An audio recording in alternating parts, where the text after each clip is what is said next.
Hi, my name is Shellie Grafstein. I really want to focus today on how important it is to hold space for your teen to be a teen, how to listen to them, and how to love them unconditionally. I know it's a lot to cover in a few minutes.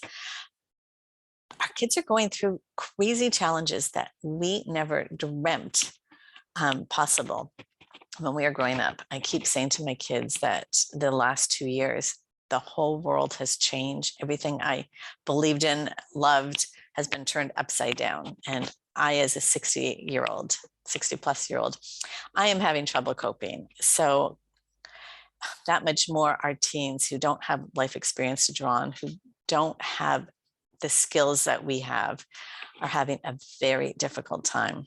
So hold space for your kid to be a kid. They have to experiment. They have to figure out who they are and where they fit into this upside down world, where they fit in religiously, friendship wise, family wise, career wise. They're really at the forefront of establishing an identity for themselves. So it's like we have given them this huge rock and they have to carve out who they are, chip away at what doesn't fit. And sometimes they only know by putting on different personas, different clothes, different attitudes, and different friends, and seeing what works for them and what doesn't. So please, as a mom, give them space. What is the most important thing for you? Probably for your kid to be a good, caring, giving human being. And everything else is gravy. So if you have that goal in mind, you'll approach things very different. And we have to pick our battles. There's so many battles that we could fight with. And unfortunately, as people educated in the 60s, 70s, 80s, 90s, and onwards, we're taught to focus on the negative. We're not taught to focus on the greatness. And one of the things I learned is no matter what question you ask your mind is like Google. It will come up with an answer. So if you focus on what is wrong with me or what is wrong with my child, you're going to get 1,000 answers. But if you ask, what is great with my child? What is great with me? You're also going to get 1,000 answers, but we never ask that question. So I guess my very first thing to say is write a list of all the amazing qualities about your child. It can be anything. They love music. They love to sing. They help you with the groceries. They like to cook. They're friendly with the grandparents. Whatever it is, just write everything down. Just write hoofshoe without thinking. Write. And I want you to keep that list by you at all times because we want to focus on what we love about our kid. And the more where we focus, the more energy goes there and the more we bring it out. So that's number one. Number two is I want you to listen to your child. Okay, somehow speaking to our child and listening has become kind of convoluted, and we think when we speak to our child, it's listening. But I want you to show up, first of all, with no interference. Don't have your phone on. Don't be listening to a podcast. Don't have music blaring, so that you can really focus one-on-one. It might mean taking them out in the car for a drive or going for a walk or sitting in your bedroom. Get comfortable and just listen without an agenda. Let them know you are interested in who they are. Don't criticize. Pay attention to what they're saying. Ask questions for clarity. Repeat back what you heard. You don't have to agree with anything, but you have to validate that they are allowed their opinion. They may say they hate school. Don't say, oh, of course you don't hate it. No, let them say, I hear you say that you hate school. And then you can ask what's going on in school that you hate? Is it all of school? Is it your teachers? Is it your friends? Find out what it is and let them know that you care and you are interested. Kids need to know that their parents want to know where they are, what they're doing, that they're accepted, that there's no agenda, that we don't want to mold our kids in the image of us. Okay. We have a hard enough time living our life and doing the things that we do perfect, like things that we want to do. We're failing forward. We want our kids to to pick their own identity. We don't want them to, I don't want my kids to be me. I want them to be them. Because if you want your kids to be you, you're setting them up for a lifetime of disappointment and rejecting themselves. So that's another thing I wanted to talk about, is listening, accepting them for who they are, where they are, and loving them where they're at. You know, we have the whole Tanakh, the whole Torah behind us. Every character is full of fatal flaws. There's not one person in the Tanakh that is perfect, not one. And it shows us perfection is an impossible thing. We can try to be great at one area, we can never be perfect. And when we start accepting the fact that we aren't perfect, we allow others to be imperfect. And that's also huge. Our kids need to know that they're allowed to have fatal flaws, and we're going to love them no matter what. So that's another issue. Another issue that I want to get through is to pick your battles with your kids. A few of my kids, their rooms are pigsties. And when I say pigsties, I mean pigsties. Like, I don't even know if a pig could live in there. Maybe their pig is living in there. I don't know. It's so bad. But the rule is they have to keep their bedroom door closed. And eventually, either I clean their room because I can't stand it anymore. I give them a heads up that I'm going to clean their room, or they end up cleaning it because they can't stand it anymore.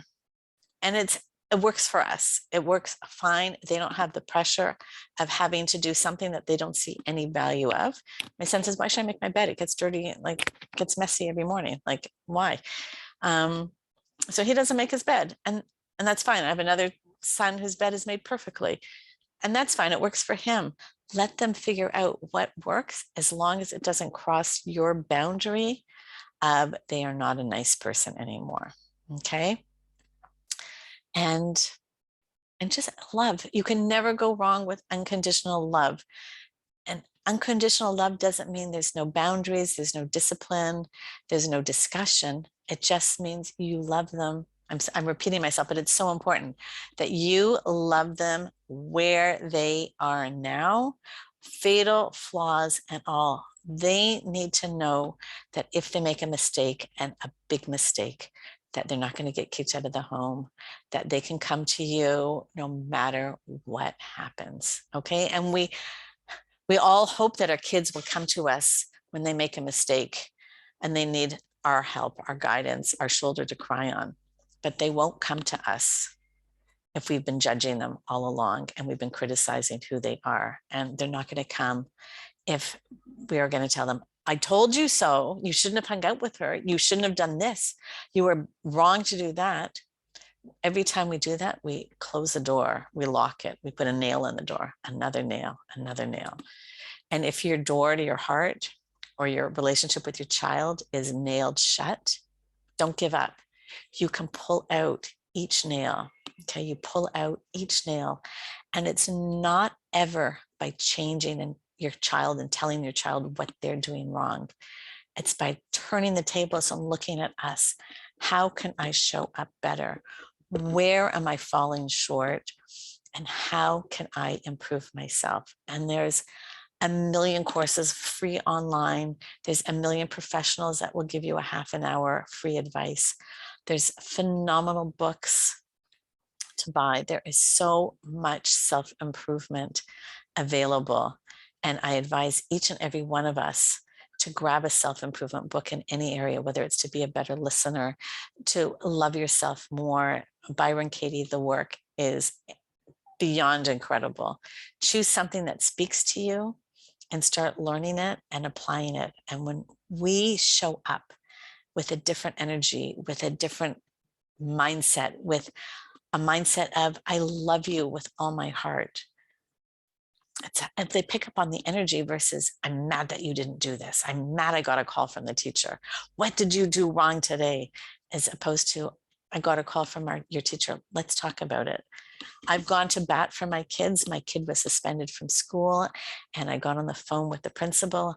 He told my kid, wait until your mother hears what you did. And I said, I know what he did, and I support it. It didn't bother me, and it shouldn't bother you. And I had this whole education talk with the principal, and his principal came out of the conversation with a very different appreciation of my child, where he was holding. And I think he'll approach other issues in a very different way. It's not my way or the highway. It's a great way to get your kid to run away. So I talked very fast, which I tend to do. I gave out a lot of information. But I guess the main things are to love your kid unconditionally, to listen to them, accept their fatal flaws, because that's who they are. Write a list of all their greatnesses and keep it with you so you can review it at all times, because there's times you want to kill them. And you have to take this list and it'll shift. It'll bring up these warm, cozy feelings that have been buried. And really come from a place of curiosity and wanting to help, as opposed to wanting to condemn. And really pick your battles. Is a clean room in the scheme of life that important? Maybe it is to you. Maybe that's the battle, the hill you want to die on. But we don't want to win a bunch of battles and lose the war. The war is having a fantastic relationship with your child. We want to, and raising a mensch. We want to raise a fantastic kid. And I've learned the hard way. It's not worth it to win the battle, because you sever a relationship. You really sever it. And kids remember every single thing you have ever done in your life that hurt them, every disappointment. And we want to minimize that. We want to apologize for it. We want to get rid of the memories.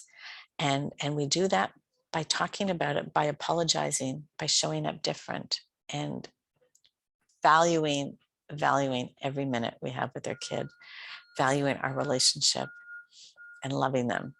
So that's it for today.